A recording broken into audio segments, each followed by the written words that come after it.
Hello, everybody. Welcome to Church History. Today we're going to be talking about the Great Schism and the Crusades. Both of these topics have a lot to do with each other because they have to do with the relationship between the Roman Catholic Church and the Greek Orthodox Church. So we're going to be talking about how those churches split up in the first place and how eventually the relationship between them ends up starting up the Crusades, which are, of course, a famous part of church history. So we're going to be talking about both of those because the relationship between these two churches is very important to understanding everything. So let's talk about just kind of the world that we're inhabiting at the beginning of this story.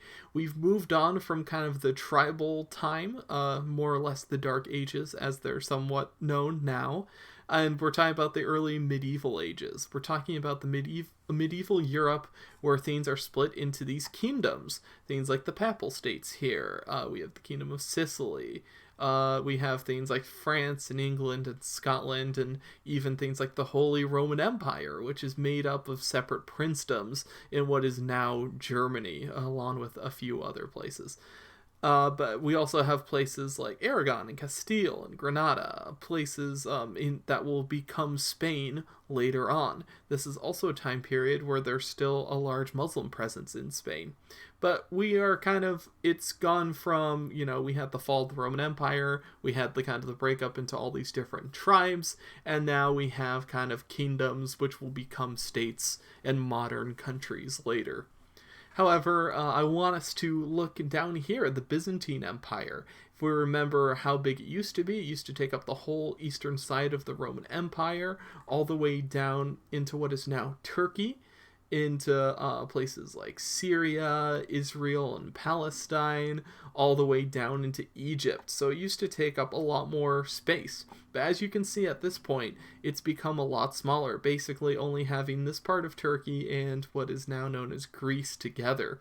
Of course, Constantinople stands right here, and that's going to be an important part of our story too. The Byzantine Empire has constantly been attacked by a group of Central Asian nomads called the Seljuk Turks. Also, I've heard it pronounced as Seljuk Turks. I'm not sure which one is more correct, but I'll be calling them both Seljuk and Seljuk Turks. And those were a group of Asian nomads on the steppe who had actually converted to Islam and started to you basically conquer areas around here that used to be part of the Byzantine Empire. Alright, so let's talk about the difference between the Greek Orthodox Church versus Catholicism. So at this point, their capital, what was like the main city that they basically ruled from? Well, for the Roman Catholic Church, it of course was from Rome. Well, that's easy to remember. And the Greek Orthodox Church was from Constantinople and the Byzantine Empire. The languages that the Roman Catholic Church spoke were basically Latin and Germanic languages, and I have two rows here. The first row is kind of the Latin languages that were spoken at this time. Well, precursors to a modern day Italian, French, and Spanish. These are known as Romance languages, and Romance isn't talking about the fact that they sound nice or romantic or anything. It just means that they come from the baseline Rome, that they came from Latin languages. And then we also have Germanic languages, things like English, Dutch, and German. And these are languages that kind of have an ancient Celtic bent to them. And a lot of times these aren't as similar as these are, and English especially just pulls and takes from 10 different sources. So English is quite an interesting and unique language from that perspective. And the leader of the Roman Catholic Church was, of course, the Pope. However, in the Greek Orthodox Church, they mostly just spoke Greek, and their leader was known as the Patriarch.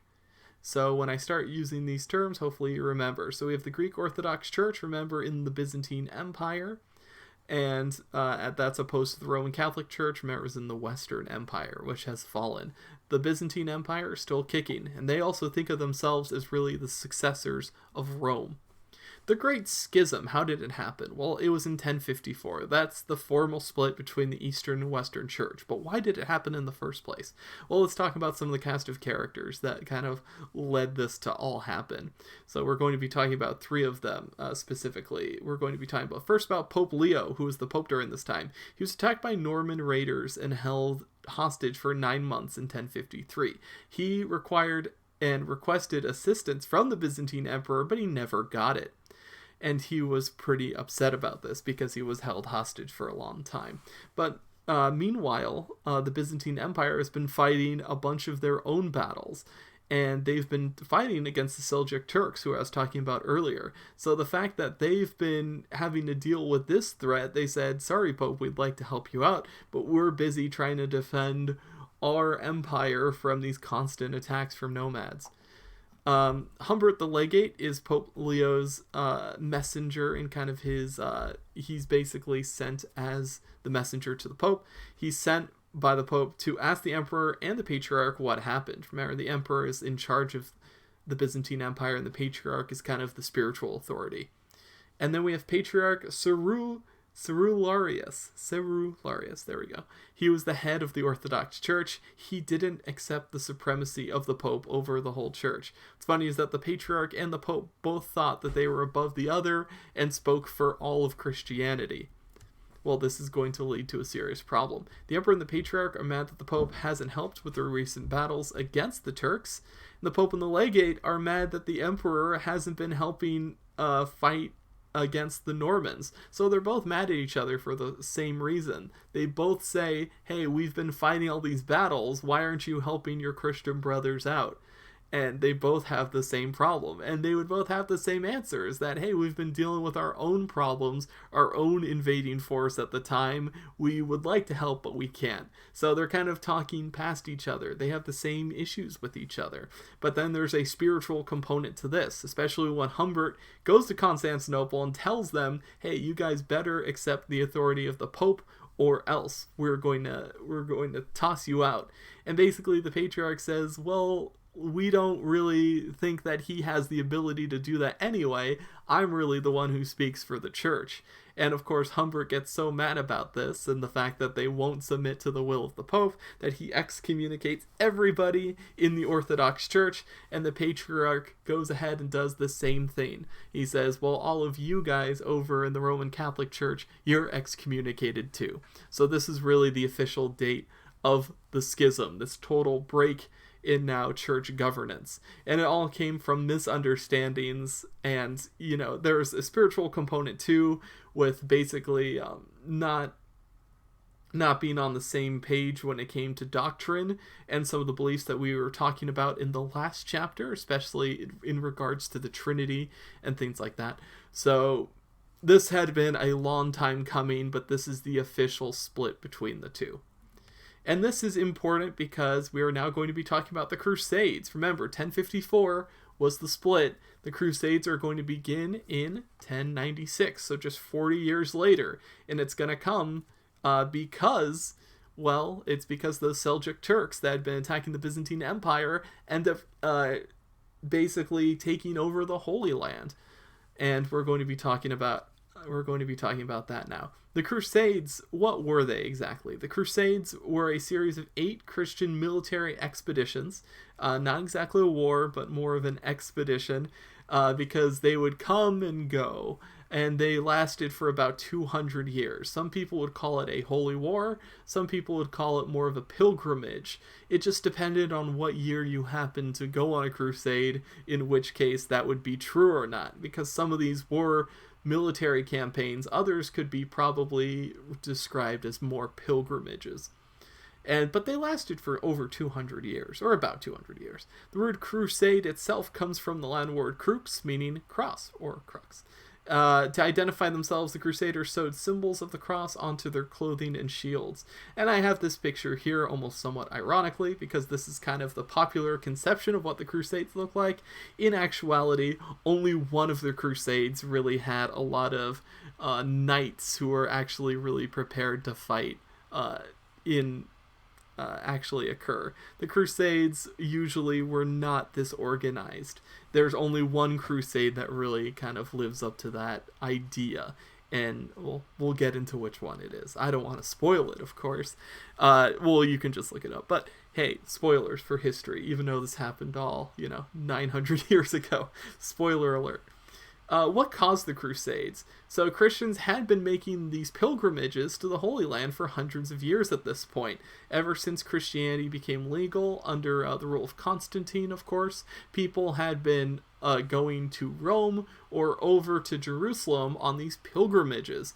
And the people who had control of Jerusalem during this time, well, first it was the Eastern Roman Empire, of course, for a long time, but then it was actually taken over by the Muslim caliphates, who had control of it for hundreds of years. And then recently, what happened in 1095 was that the Seljuk Turks I was talking about before, they had actually continued to move into Byzantine territory and actually took over Jerusalem, and they closed it to all Jewish and Christian pilgrims. They were different than the Caliphate, who had taken it over before, who had let Christians and Jews come in. The Seljuk Turks basically said, nope, this is a city only for Muslims. And because after they did that, the Byzantine Empire sent word to the Pope. Again, this is pretty common. He said, hey, help us out. And this time, 40 years after the Great Schism, the Pope actually says, yes, we will help you out, and we will send soldiers to go free the Holy Land. So Pope Urban II is the one who calls the First Crusade. So what were kind of his motivations behind saying yes this time? Remember, this is only 40 years after the schism happened. So what made it this time that he said, yes, we will help you out? What made this time different? Well, here are some of the motivations he had. There were, during this time, it's interesting to think about, but it's really hard to overstate how important religion was to the lives of these people at this time. There's a love of relics, religion, and adventure. The idea that you could go out and, fight in a great holy war, the struggle, this pilgrimage to show your faith was something that would be very, very attractive to these people, because religion was really the bedrock of all of their entire life. And it's hard to think about it now because we live in a much more secular society. But during this time, you have to think about how the church bells would basically be the thing that would really guide your life. And, spirituality was much more woven into the fabric of these communities. So the idea of actually going and, fighting for a religious purpose was much more, was a much more acceptable thing, and much more, people were thirsting and hungering for it. The Pope also hoped that the Crusades would give the Roman Catholic Church power over the Church of the Byzantine Empire. So this was one of the things he thought of kind of in the back of his mind. It probably wasn't an all-out, he would say this, but this was kind of a secondary motivation to where if the forces of the Western Church could unite together and they could go and reclaim the Holy Land, they could probably also unite the church, unite the Byzantine Church under the Pope's control again, because the Pope was still upset the fact that there had been that schism and that there were many Christians in the world not under the authority of the Catholic Church. So he thought, hey, maybe we can, once we go and rescue the Byzantines, we can have them under our domain as well as Roman Catholics. So that was also kind of a secondary motivation. They also wanted to reduce warfare at home because there were many territorial disputes and smaller border skirmishes and that sort of thing happening between a lot of rival nobles at this time. The Pope thought, hey, let's stop having Christians kill other Christians. Let's unite them against a common enemy, the Turks, the Muslims in the Holy Land. So this idea of let's unite Christianity together and strengthen us, that was really a big motivation too. So we're going to be talking about how this actually works itself out, if the Crusades were successful or not. I think you might know the answer to that one. But we're going to be talking about some of the craziness, especially in the First and Fourth Crusades, and talk about the motivations during the Third Crusade as well. So all the Crusades, we're going to be talking about them from a Christian perspective and a church history perspective, and that will be next time. I hope you join me then. Bye-bye.